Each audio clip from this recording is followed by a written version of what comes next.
Bonsoir YouTube, ce soir, petit live Lego et anecdotes comme chaque semaine. Cette semaine, on va parler des anecdotes du nouvel an. Bonne année d'ailleurs.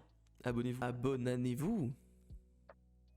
Non, évidemment, nouvel an, il faut aussi dire nouvelle résolution. Donc si vous avez des nouvelles résolutions, n'hésitez pas. Vous savez que ces lives, c'est uniquement des excuses pour moi pour faire des Lego. Je sais pas si vous aviez compris depuis le début. Pour moi, de mon côté, le nouvel an, ça a été encore une fois juste une giga nuit blanche avec plusieurs potes, pendant laquelle on a dit moult conneries. On a fait quelques jeux de société. Je déteste les jeux de société. Mais j'adore tricher de société, donc ça compense. On a mangé un petit peu, c'était cool. Et c'est plutôt rigolo. Les gens partent petit à petit, tu vois. Il y en a quelques-uns qui partent vers 6h du matin, lorsque les premiers métros arrivent. D'autres qui partent vers 7-8h. Et moi, je reste du coup éveillé, vu que c'est chez moi, jusqu'à ce que la dernière personne parte. Donc je suis resté éveillé jusqu'à 11h du matin. Ce n'était pas facile, évidemment. Je n'avais qu'une envie, c'était dormir. J'ai fait un nouvel an de geek Minecraft toute la soirée, ça aussi on apprécie, ça aussi on apprécie. Alors, faut aussi savoir d'autres trucs, parce que moi j'ai parlé un peu de mes superbes résolutions. Alors moi, faut savoir que chaque année, du coup, j'essaye de thématiser mon année. Vous voyez ce que je veux dire? Je m'explique. Il y a 2 ans, par exemple, j'ai arrêté les études et tout, etc. Enfin, je savais que j'allais arrêter les études dans l'année, et du coup, j'avais appelé ça l'année de l'insolence. Mon but, c'était d'être insolent, c'est-à-dire de m'écouter moi avant d'écouter les autres, de m'en foutre des conseils, d'arrêter les études, de foncer sans réfléchir, etc. L'année de l'insolence, ok? Bon, il y a eu le Covid, mais j'ai quand même arrêté les études, etc., etc. Pour moi, c'était quand même une année sous le signe de l'insolence, tu vois, c'était réussi. L'année d'après, j'étais en mode, bon, l'insolence, ça a bien réussi, je suis devenu freelance, etc., etc. Donc en 2021, ce sera l'année de la sagesse. Le but, ça va être de devenir sage avec moi-même, d'être en paix avec moi-même, de régler tous les soucis personnels que j'avais, etc., etc. De mon point de vue, ça a été un peu compliqué en début d'année, mais là où j'en suis, c'est réussi. Et donc, je me suis dit, qu'est-ce qui me manque dans ma vie là? Qu'est-ce que je fais cette année? En ce moment, j'ai quelques soucis de thunes, et pour des projets futurs, il va me falloir un peu plus de visibilité. Je me suis dit, cette année, riche et célèbre. Cette année, l'argent et la notoriété. Que ça en fait. Donc voilà, ce sera l'année superficielle. Et donc c'est pas vraiment une bonne résolution, c'est plus un état d'esprit de début d'année. Et on fait le point de cet état d'esprit l'année d'après, tu vois, c'est un petit peu ça l'objectif. C'est pas vraiment une bonne résolution. Mais j'ai pris une vraie bonne résolution, j'arrête à 100% les sodas. Voilà. Parce que c'est une habitude que j'ai prise, une mauvaise habitude. Je bois très souvent des sodas, plusieurs fois par jour, et c'est mauvais pour la santé.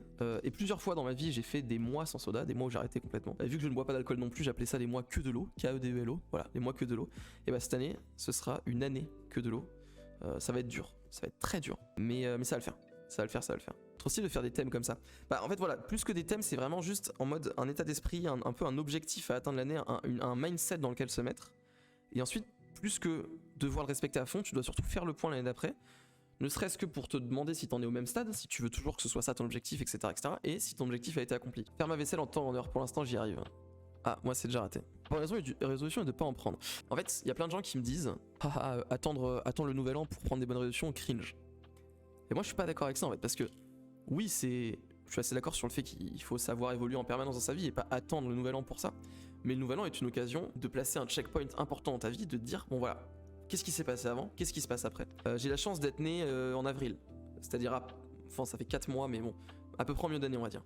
Donc j'ai un peu ces deux checkpoints, j'ai un peu janvier et avril, tu vois. Bon, quand t'es né en janvier, c'est un peu nul parce que les deux checkpoints sont au même endroit, tu vois. Mais j'aime bien avoir ces moments dans ma vie, que ce soit une fin d'année scolaire, une fin d'année tout court, un anniversaire, j'en sais rien, une rentrée, me dire, ok, là, checkpoint dans la vie, checkpoint dans l'année, qu'est-ce qui s'est passé jusqu'ici, qu'est-ce qui se passe après, qu'est-ce qu'on fait, où on va, et voilà, tout simplement, pour essayer de s'améliorer toujours. S'améliorer, c'est un bien grand mot. D'évoluer, on va dire. J'ai une sorte de problème avec les checkpoints. J'ai besoin de commencer une nouvelle période pour changer quelque chose dans mon quotidien. Genre une nouvelle semaine, un nouveau mois, une nouvelle année, etc. etc. Mais je suis pas sûr que ce soit un problème, hein. Moi c'est un peu pareil et au contraire je trouve ça plutôt positif. Enfin je sais pas. Tout peut devenir un checkpoint. Effectivement ça peut être un problème quand t'as la sensation de devoir attendre l'année d'après ou quoi que ce soit. Parce qu'effectivement bon bah effectivement si t'es en février et que t'attends l'année d'après, juste tu vas pas être bien toute l'année quoi. Enfin en tout cas tu vas pas aller là où tu veux aller toute l'année. Mais en soi tout peut être un checkpoint. Moi je comprends ce truc de changer de semaine, changer de mois, ce truc là. Et typiquement j'étais en train de dire du coup, moi rentrée 2022, rentrée scolaire, même si bon je travaille donc j'ai plus vraiment de rentrée scolaire et plus vraiment de vacances d'été, etc., etc. Je l'ai quand même pris comme un checkpoint en me disant bon qu'est-ce que je vais faire cette année, et par exemple c'est là que j'ai décidé après 2 ans de réflexion de prendre un chat, tu vois. Et je l'ai pris en début d'année et c'était un truc de bon, allez maintenant on est dans un nouveau cycle, qu'est-ce que je fais, ça fait 2 ans que je réfléchis à prendre un chat, let's go, tu vois. En fait moi je veux bien prendre une résolution mais j'ai aucune idée de quoi. Bah en fait faut pas non plus se forcer je pense. Ça aussi c'est pas forcément une bonne chose. Faut pas se forcer parce qu'il faut pas prendre une résolution pour prendre une résolution. Mais réfléchis juste à ce que tu vas améliorer sur toi, des trucs dont t'es pas content, etc., etc. Et si t'as rien qui te vient, bah tant pis. Mais il y a souvent des trucs qui viennent si tu prends le temps d'y penser un petit peu. Mais effectivement, je pense pas qu'il faille prendre de résolution pour prendre une résolution. C'est pas l'objectif non plus. Oh, attends, est-ce que c'est un truc... Moi je me souviens, petite anecdote là. Quand j'étais gosse, j'ai passé 2-3 nouvel an chez mes grands-parents. Et du coup, on regardait le plus grand cabaret du monde de Patrick Sébastien. Bon, je préfère faire la fête avec mes potes aujourd'hui, tu vois. Mais à l'époque, je kiffais trop, hein. C'était juste fou.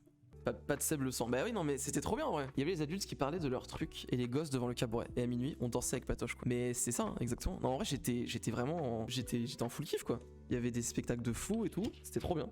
J'étais refait. J'étais en mode let's go, Patoche. On est serré dans cette boîte et ça fait plaisir, quoi.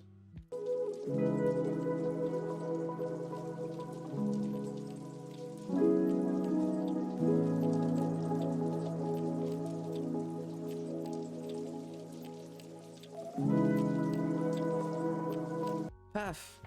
Regardez. L'aile de gauche ou l'aile droite, ça dépend comment tu regardes. En vrai, je l'aime beaucoup. Il est vraiment stylé. Tada! C'est beau.